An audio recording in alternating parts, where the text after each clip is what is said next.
उत्तर से दक्षिण तक, पूर्व से पश्चिम तक, देश हो या दुनिया की खबर है तो पड़ताल जरूरी है। देखिए हमारे साथ मेरे पीछे भारत की सबसे एजेंडा भारत का रहा है और किस तरह से एक नई शुरुआत इस वक्त लोगों को अगर स्वरोजगार से आपने तो इसमें सोमवार से शुक्रवार दोपहर 3 बजे सिर्फ डीडी न्यूज पर।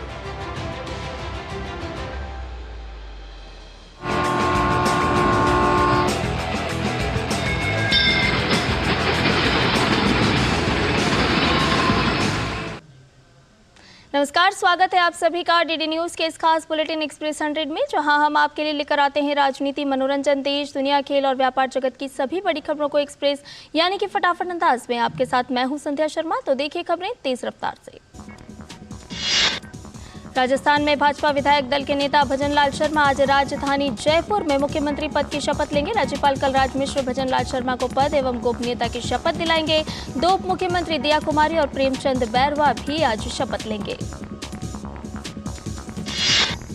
जयपुर में आयोजित शपथ ग्रहण समारोह में प्रधानमंत्री नरेंद्र मोदी, गृहमंत्री अमित शाह और राष्ट्रीय अध्यक्ष जेपी नड्डा समेत तमाम गणमान्य लोग शामिल होंगे। शपथ ग्रहण के लिए राजस्थान के जयपुर स्थित अल्बर्ट हॉल के बाहर विशाल मंच तैयार किया जा रहा है ताकि बड़ी संख्या में लोग कार्यक्रम में शामिल हो सकें। राजस्थान के मनोनीत मुख्यमंत्री भजनलाल शर्मा ने आज शपथ ग्रहण से पहले गोविंद देव जी मंदिर में पूजा अर्चना की। मनोनीत मुख्यमंत्री भजनलाल शर्मा ने आज शपथ ग्रहण समारोह से पहले अपने पिता का आशीर्वाद लिया। राजस्थान के मनोनीत मुख्यमंत्री भजनलाल शर्मा के पिता किशन स्वरूप शर्मा ने कहा कि ये सब भगवान की लीला है। उनको राजनीति में आए हुए बहुत दिन हो गए हैं। वे सरपंच रह चुके हैं, जिला अध्यक्ष और 4 बार प्रदेश महामंत्री भी रहे हैं। मनोनीत मुख्यमंत्री भजनलाल शर्मा की मां गोमती देवी ने कहा कि जनता ने उन्हें बहुत प्यार दिया है। मैं प्रधानमंत्री नरेंद्र मोदी को धन्यवाद देना चाहती हूं। राज्य का विकास होना चाहिए।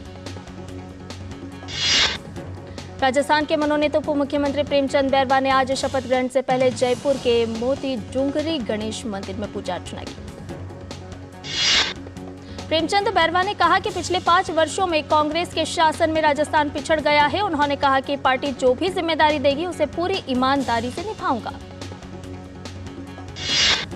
दरअसल भाजपा ने राजस्थान की सत्ता में धमाकेदार वापसी की है। पार्टी ने राज्य विधानसभा की 119 सीटों में से 115 सीटें जीत ली, जबकि सबसे कांग्रेस को 66 सीटों से ही संतुष्ट होना पड़ा। लोकसभा में विपक्ष का आज भी हंगामा जारी है, जिसके चलते सदन की कार्यवाही दोपहर 2 बजे तक स्थगित करनी पड़ी। वहीं राज्यसभा में भी हंगामे के चलते सदन की कार्यवाही दोपहर 2 बजे तक के लिए स्थगित कर दी गई। संसद सुरक्षा चूक की घटना पर केंद्रीय मंत्री प्रहलाद जोशी ने कहा कि अध्यक्ष ने सर्वदलीय बैठक बुलाकर जो भी आदेश दिए हैं उस आदेश का सरकार पालन कर रही है। प्रहलाद जोशी ने कहा कि मामला कोर्ट में है, उच्च स्तरीय जांच चल रही है। यह संवेदनशील मामला है और विपक्ष को इसे समझना चाहिए। लोकसभा में पोस्ट ऑफिस संशोधन विधेयक 2023 पर चल रही चर्चा जारी रहेगी। विधेयक के पारित होने के बाद केंद्रीय गृह मंत्री अमित शाह भारतीय न्याय द्वितीय संहिता 2023, भारतीय नागरिक सुरक्षा द्वितीय संहिता 2023 और भारतीय साक्ष्य द्वितीय विधेयक 2023 को चर्चा और पारित करने का प्रस्ताव करेंगे।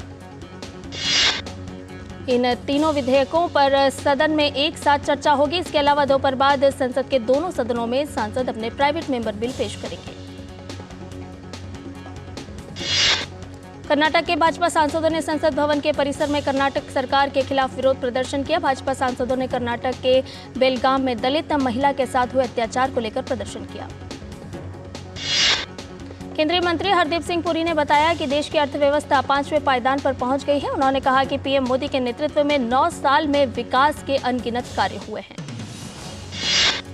केंद्रीय मंत्री हरदीप सिंह पुरी ने बताया कि अंतरिक्ष क्षेत्र में अगले साल तक भारतीय उपग्रह निर्माण के अवसर $3.2 अरब तक पहुंच सकते हैं। उन्होंने बताया कि विश्व में भारत 5वें स्थान पर आता है, जिनके पास ज्यादा अंतरिक्ष कंपनियां हैं। प्रधानमंत्री नरेंद्र मोदी 17 दिसंबर से अपने संसदीय क्षेत्र काशी की 2 दिवसीय दौरे पर रहेंगे। उनके दौरे को लेकर काशी की महिलाओं में काफी उत्साह है। महिलाएं सरकार की कल्याणकारी योजनाओं से काफी खुश हैं। दिल्ली विधानसभा का विशेष सत्र आज से शुरू होगा। ये 2 दिवसीय सत्र बेहद ही खास होने वाला है क्योंकि बजट सत्र के बाद ये पहला सत्र होगा जिसमें प्रश्नकाल रखा जाएगा। 18 दिसंबर को सदन की दूसरी बैठक होगी। सत्ता पक्ष और विपक्ष दोनों के तीखे तेवरों को देखते हुए माना जा रहा है कि यह सत्र काफी हंगामेदार रहेगा। विपक्ष इस सत्र को 2 की जगह 10 दिन तक चलाए जाने की मांग कर रहा है। संसद की सुरक्षा में सेंध मामले में फरार आरोपी ललित मोहन झा को दिल्ली पुलिस ने गिरफ्तार कर लिया है। मुख्य साजिशकर्ता माने जा रहे ललित मोहन झा से पुलिस पूछताछ कर रही है। इससे पहले इस मामले में गिरफ्तार 4 आरोपियों को पटियाला हाउस कोर्ट ने 7 दिन की पुलिस रिमांड में भेज दिया है। ओमान के सुल्तान हैथम बिन तारिक आज से भारत की 3 दिवसीय राजकीय यात्रा पर रहेंगे। ओमान के सुल्तान के साथ वरिष्ठ मंत्रियों और अधिकारियों का उच्च स्तरीय प्रतिनिधिमंडल भी भारत दौरे पर आएगा। सुल्तान हैथम बिन तारिक की ये पहली भारत यात्रा होगी। ओमान के सुल्तान राष्ट्रपति द्रौपदी मुर्मू के निमंत्रण पर भारत आ रहे हैं। ओमान के सुल्तान की आज विदेश मंत्री डॉक्टर एस जयशंकर के साथ मुलाकात होगी। इसके साथ ही कल उनका राष्ट्रपति भवन में औपचारिक स्वागत होगा। अपनी यात्रा के दौरान वे प्रधानमंत्री नरेंद्र मोदी के साथ भी बैठक करेंगे। इसके अलावा वे national gallery of modern art का भी दौरा करेंगे। रेल मंत्री अश्विनी वैष्णव 15 दिसंबर 2023 को भारत मंडपम में 68वें राष्ट्रीय रेल पुरस्कार प्रदान करेंगे। रेल मंत्री अश्विनी वैष्णव उत्कृष्ट सेवाओं सर्वश्रेष्ठ प्रदर्शन के लिए रेल कर्मियों, क्षेत्रीय रेल सार्वजनिक उपक्रमों को पुरस्कार शील्ड प्रदान करेंगे।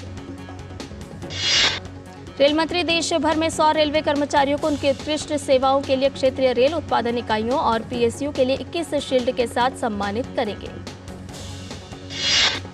तकनीक को कैसे लोक कल्याणकारी योजनाओं में शामिल कर लोगों को सशक्त बनाया जा सकता है, यह कोई भी देश भारत की डिजिटल यात्रा से सीख सकता है। आज का डिजिटल भारत कार्यक्रम प्रतियोगिता के नियमों को नए सिरे से लिख रहा है। देश में औसतन प्रतिदिन 8 करोड़ लोग डिजिटल लेन देन करते हैं, जिसने समावेशी डिजिटल अर्थव्यवस्था को मजबूत नींव प्रदान की है।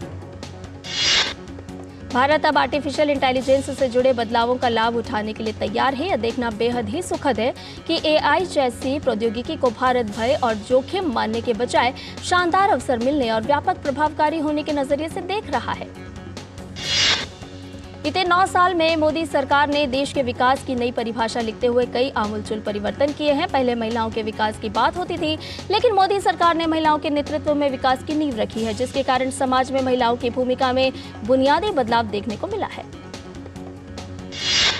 प्रधानमंत्री नरेंद्र मोदी ने सरदार वल्लभ भाई पटेल की पुण्यतिथि पर उन्हें नमन किया है। प्रधानमंत्री ने सोशल मीडिया प्लेटफॉर्म एक्स पर कहा कि महान सरदार वल्लभ भाई पटेल के दूरदर्शी नेतृत्व और देश की एकता के प्रति अटूट प्रतिबद्धता ने आधुनिक भारत की नींव रखी।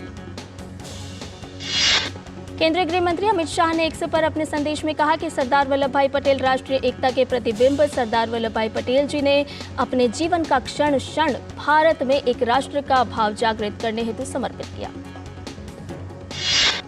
उत्तर प्रदेश के मुख्यमंत्री योगी आदित्यनाथ ने लखनऊ में सरदार वल्लभ भाई पटेल को उनकी पुण्यतिथि पर पुष्पांजलि अर्पित की और कहा कि आज का भारत सरदार वल्लभ भाई पटेल के सपनों का भारत है। तमिलनाडु के विरुधुनगर जिले के सत्तूर के पास आज एक पटाखा निर्माण फैक्ट्री में विस्फोट में एक व्यक्ति की मौत हो गई। श्रीलंका के राष्ट्रपति रानिल विक्रमसिंघे ने 3 भारतीय अधिकारियों को गोल्डन आउल पुरस्कार से सम्मानित किया है। अधिकारियों में भारतीय वायुसेना के विंग कमांडर सुमित महाजन, भारतीय सेना के मेजर रोहित और भारतीय नौसेना के लेफ्टिनेंट कमांडर सनी शर्मा को सम्मानित किया गया। विकसित भारत संकल्प यात्रा का जम्मू एवं कश्मीर में जबरदस्त रिस्पांस मिल रहा है। किश्तवाड़ पहुंची संकल्प यात्रा का नगर परिषद के सीईओ निनिंद सेन और डीआईओ खुर्शीद यूसुफ के गर्मजोशी से स्वागत किया।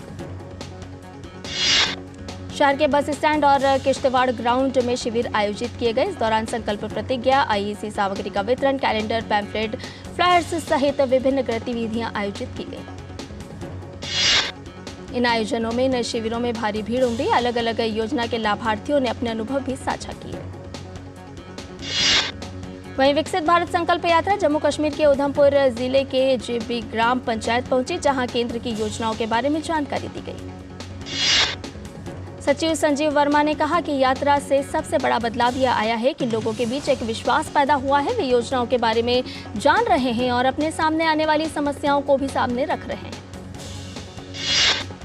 विकसित भारत संकल्प यात्रा का जम्मू कश्मीर के राजौरी जिले में सकारात्मक प्रतिक्रिया मिल रही है। संकल्प यात्रा की आईसी वैन का स्थानीय लोगों ने गर्मजोशी से स्वागत किया। यात्रा राजौरी जिले के झांगड़ी ब्लॉक के दलोगरा और गोढेर पंचायत पहुंची। वैन के जरिए प्रधानमंत्री नरेंद्र मोदी का संदेश और 2047 तक भारत को एक विकसित राष्ट्र बनाने के उनके दृष्टिकोण से जनता को अवगत कराया गया। कार्यक्रम में उपस्थित लोगों ने इस उद्देश्य के लिए अपनी प्रतिबद्धता जताई और संकल्प भी लिया। लाभार्थियों ने मेरी कहानी मेरी जुबानी के तहत अपने अनुभव साझा किए कि विभिन्न योजनाओं का लाभ मिलने के बाद उनके जीवन में किस तरह से बदलाव आया है। भारतीय कला, वास्तुकला और डिजाइन द्विवार्षिक सम्मेलन का आज आखिरी दिन है। 9 दिसंबर को इसका उद्घाटन प्रधानमंत्री नरेंद्र मोदी द्वारा किया गया था। सप्ताह के प्रत्येक दिन IADB ने अलग अलग थीम पर आधारित प्रदर्शनी लगाई है, जिसका दर्शक आनंद ले रहे हैं। जम्मू कश्मीर के शोपियां में गुरुवार को भारतीय सेना ने जश्न-ए-चुल्लई कला संगीत उत्सव का आयोजन किया। केंद्रीय प्रदूषण नियंत्रण बोर्ड द्वारा आज दिल्ली का AQI 400 के पार चला गया। आज सुबह दिल्ली के कई इलाकों में AQI 360 दर्ज किया गया, जबकि NCR में अभी भी कई ऐसे इलाके हैं जहां AQI 350 से ऊपर है। पंजाब के लुधियाना के एक फर्नीचर फैक्ट्री में आग लगी। दमकल की 10 से 12 गाड़ियों की मदद से दमकल कर्मियों ने आग पर काबू पाया। जानकारी के मुताबिक लुधियाना में आग लगने से 50 से 60 लाख रुपए का नुकसान हुआ है। अभी आग लगने का कारण पता नहीं चला है, इसकी पूछताछ जारी है। कोयला क्षेत्र में देश को आत्मनिर्भर बनाने की अपनी पहल के तहत कोयला मंत्रालय ने 6 वाणिज्यिक कोयला खदानों के लिए निहित आदेश जारी किए और 2 खदानों के लिए समझौतों पर हस्ताक्षर किए। इन 6 कोयला खदानों में से जिनके निहितार्थ आदेश जारी किए गए थे, 2 कोयला खदानें पूरी तरह से खोजी गई खदानें हैं और शेष आंशिक रूप से खोजी गई हैं। जिन 6 कोयला खदानों के लिए वेस्टिंग ऑर्डर जारी किए गए हैं। भारतीय रिजर्व बैंक अग्रिम कर संग्रह और GST भुगतान के कारण आउटफ्लो को देखते हुए बैंकिंग प्रणाली में 1 ट्रिलियन रुपए तक डालने के लिए शुक्रवार को 7 दिवसीय वेरिएबल रेपो रेट नीलामी आयोजित करेगा। राज्य संचालित तेल और प्राकृतिक गैस निगम लिमिटेड यानी ONGC ने गुरुवार को ONGC के सभी विक्रेता भुगतानों को केंद्रीकृत और मानकीकृत करने के लिए IBM कंसल्टिंग के सहयोग से ONGC साझा वित्त सेवा शुरू करने की घोषणा की। वित्त वर्ष 2022 में भारत की लॉजिस्टिक लागत GDP के 7.8 से 8.9% के बीच रही। इसकी लागत की गणना national council of applied economic research ने की है। चालू वित्त वर्ष के 8 महीनों में शुद्ध प्रत्यक्ष कर संग्रह बजट अनुमान का 58.34% यानी 10.64 लाख करोड़ रुपए तक पहुंच गया। वित्त मंत्रालय ने कहा कि अप्रैल-नवंबर के शुद्ध कर संग्रह में जो पिछले वर्ष की इसी अवधि की तुलना में 23.4% अधिक है। IDFC first bank, LIC cards और मास्टर कार्ड ने 2 सह branded credit card LIC classic और LIC सिलेक्ट का अनावरण किया है। कम ब्याज दरों से लेकर शून्य ज्वाइनिंग फीस से लेकर रिवॉर्ड पॉइंट से लेकर व्यक्तिगत दुर्घटना कवर तक 5 लाख रुपए दोनों कार्डों पर कई लाभ और ऑफर हैं। इस 60 समूह गुजरात में ऊर्जा बदलाव, बिजली और बंदरगाह परियोजनाओं में 55,000 करोड़ रुपए का निवेश करेगा। इन निवेश समझौतों पर गुरुवार को हस्ताक्षर किए गए। और बुलेटिन में फिलहाल रुकने एक छोटे से ब्रेक के लिए जल्द हाजिर होंगे।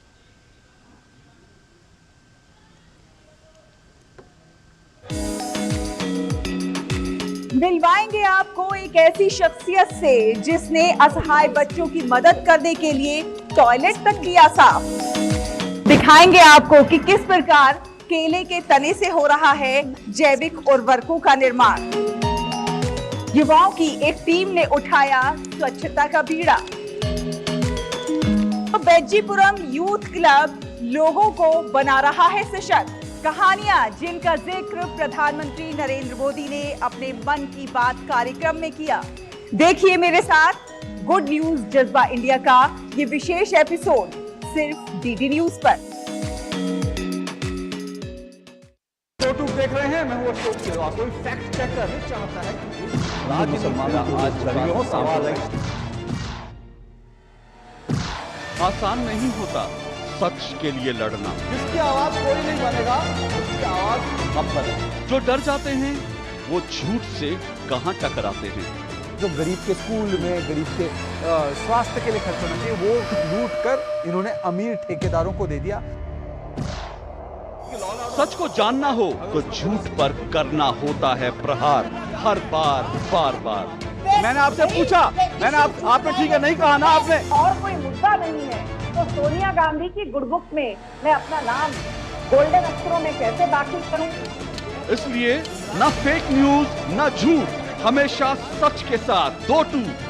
देखिए मेरे साथ 2-2 सोमवार से शुक्रवार रात 9 बजे सिर्फ डीडी न्यूज पर। और ब्रेक के बाद एक्सप्रेस 100 में आपका एक बार फिर से स्वागत है। एस्सार का यह निवेश 1 गीगावाट क्षमता की हरित हाइड्रोजन परियोजना की स्थापना, सलाया बिजली प्लांट के विस्तार और सलाया बंदरगाह को लॉजिस्टिक केंद्र में बदलने के लिए किया जाएगा।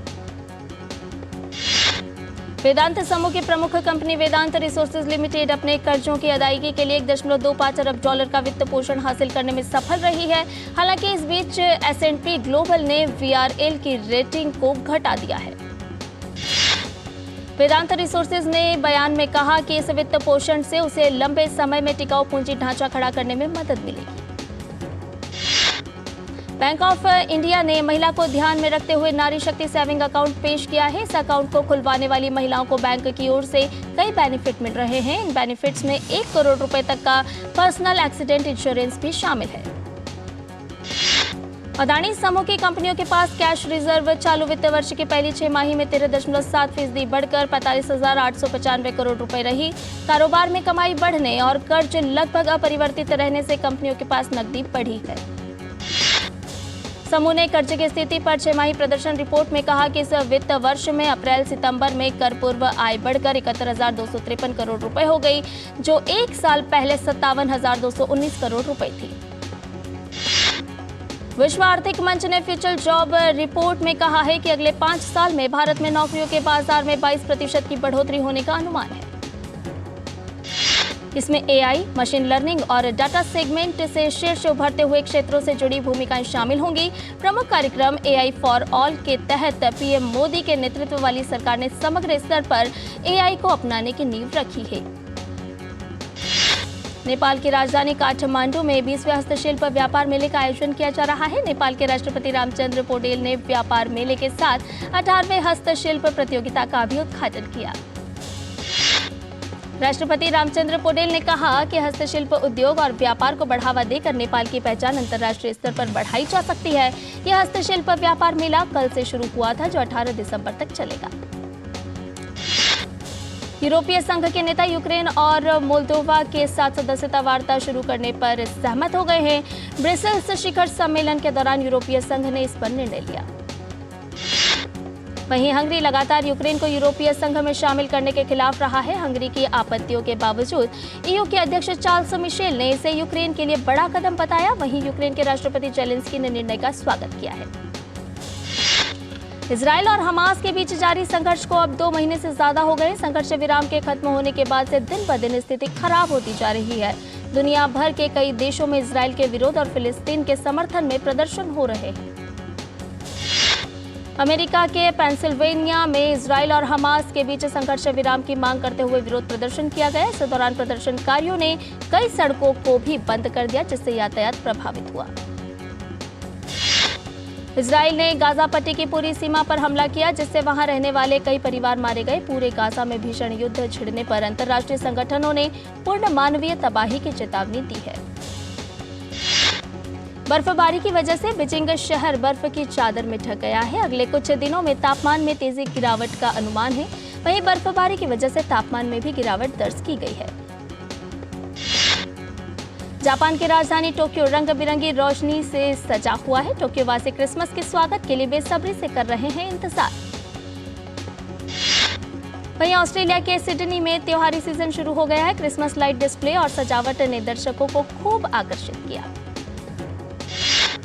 मैक्सिको में भूकंप के झटके महसूस किए गए हैं। भूकंप की तीव्रता 3.2 मापी गई है। भूकंप से इमारतें हिल गईं और लोग सड़कों पर आ गए। इसके बाद राजधानी में और कई छोटे भूकंप आए। मलेशिया में पुरुष हॉकी जूनियर विश्व कप के सेमीफाइनल में कल जर्मनी ने भारत को 4-1 से हरा दिया। इस मैच में चारों क्वार्टर में जर्मनी की टीम भारत पर हावी रही और भारतीय टीम को पलटवार करने का कोई मौका नहीं दिया। जर्मनी की टीम ने खेल के 8वें, 30वें, 41वें और 58वें मिनट में गोल दागे। भारत की ओर से एकमात्र गोल खेल के 11वें मिनट में आया। भारत और इंग्लैंड की महिला क्रिकेट टीमों के बीच टेस्ट मैच की शुरुआत हुई। भारत ने मैच में टॉस जीता और पहले बल्लेबाजी करने का फैसला किया। भारत ने दिन का खेल खत्म होने पर 7 विकेट पर 410 रन बनाए। भारत की ओर से जेमिमा रोड्रिगेज, सतीश शुभा और यात्सिका भाटिया ने खेली अर्धशतकीय पारियां। रोड्रिगेज ने डेब्यू टेस्ट में लगाया अर्धशतक। फिनलैंड की सीमा फिर से खुलते ही पहली बसें देर शाम सेंट पीटर्सबर्ग से रवाना हुई। फिनलैंड ने पिछले महीने शरणार्थियों की बढ़ती संख्या को नॉर्डिक राष्ट्रों में आने से रोकने के लिए रूसी सीमा को 13 दिसंबर तक बंद कर दिया था। ऑस्ट्रेलिया और पाकिस्तान के बीच पर्थ में खेले जा रहे पहले टेस्ट मुकाबले में ऑस्ट्रेलिया ने पहले दिन का खेल खत्म होने पर बनाए 5 विकेट पर 346 रन। डेविड वार्नर ने खेली 164 रन की पारी। पाकिस्तान के खिलाफ तीनों फॉर्मेटों में मिलाकर वार्नर का यह 10वां शतक रहा और उन्होंने इस कड़ी में ब्रेन लारा को पीछे छोड़ दिया। खेलो इंडिया पैरा गेम्स में पैरा निशानेबाज मनीष नरवाल का दमदार प्रदर्शन देखने को मिला, जिन्होंने 10 मीटर एयर पिस्टल इवेंट का स्वर्ण पदक अपने नाम किया। खेलो इंडिया पैरा गेम्स में पैरा फुटबॉल की हुई शुरुआत। राजस्थान ने मध्य प्रदेश को 9-1 के बड़े अंतर से दी मात। पैरा गेम्स में आज से पैरा तीरंदाजी की शुरुआत। एशिया के सर्वश्रेष्ठ पैरा एथलीट शीतल देवी पर रहेंगी निगाहें। नई दिल्ली के प्रगति मैदान में स्पोर्ट्स इंडिया 2023 के 11वें संस्करण की हुई शुरुआत। दुनिया भर से 350 से अधिक प्रदर्शक इस प्रदर्शनी में हिस्सा ले रहे हैं। न्यूकासल यूनाइटेड की टीम यूएफए चैंपियंस लीग से बाहर हो गई है। टीम को एसी मिलान के हाथों 2-1 से हार का मुंह देखना पड़ा। अभिनेता श्रेयस तलपड़े को दिल का दौरा पड़ा और उन्हें मुंबई के एक अस्पताल में भर्ती कराया गया, जहां उनकी एंजियोप्लास्टी की गई और उनकी हालत अब स्थिर है। अभिनेता राणा दग्गुबाती ने अपने जन्मदिन के मौके पर इंस्टाग्राम और एक्स पर अपनी नई फिल्म राक्षस राजा का पोस्टर शेयर किया। राणा दग्गुबाती और निर्देशक तेजा एक बार फिर इस फिल्म में साथ काम करते नजर आएंगे। मनोज बाजपेयी और कोंकणा सेन शर्मा अभिनीत किलर सूप 11 जनवरी को नेटफ्लिक्स पर रिलीज होगी। इस फिल्म के निर्देशक अभिषेक चौबे हैं, जिन्होंने उड़ता पंजाब और सौन चिरैया जैसी मशहूर फिल्मों का निर्देशन किया है। वेलकम फ्रेंचाइज की तीसरी film welcome to the jungle की शूटिंग हुई शुरू। अभिनेता अक्षय कुमार ने अपने इंस्टाग्राम पर शूटिंग के दौरान का एक वीडियो फैंस के साथ साझा किया। कांस फिल्म फेस्टिवल के 77वें संस्करण के लिए हॉलीवुड अभिनेत्री ग्रेटा गेर्विग को जबरी दल का अध्यक्ष बनाया गया है। हाल में आई फिल्म बार्बी में ग्रेटा मुख्य भूमिका में थी। ग्रेटा पहली महिला है जो इस फिल्म समारोह के जूरी अध्यक्ष की भूमिका निभाएंगी। कॉमेडियन ट्रेवर नोआ लगातार चौथी बार ग्रैमी अवार्ड्स की मेजबानी करने वाले हैं। ग्रैमी के मंच की लगातार चौथी बार मेजबानी करने वाले वह मेजबान बने हैं। इसी के साथ ट्रेवर सर्वश्रेष्ठ हास्य एल्बम के लिए भी नॉमिनेट किए गए हैं। ब्राजील के गॉस्पेल सिंगर पेड्रो हेनरिक की बीच परफॉर्मेंस में मौत हो गई। वो ब्राजील के एक धार्मिक इवेंट में परफॉर्म कर रहे थे। गाना गाते और ऑडियंस से इंटरैक्ट करते हुए उन्हें अपनी परफॉर्मेंस एंजॉय करते देखा गया था। अपनी upcoming aerial action thriller film fighter की रिलीज से पहले दीपिका अपनी बहन के साथ भगवान वेंकटेश्वर का आशीर्वाद लेने तिरुमाला मंदिर पहुंची।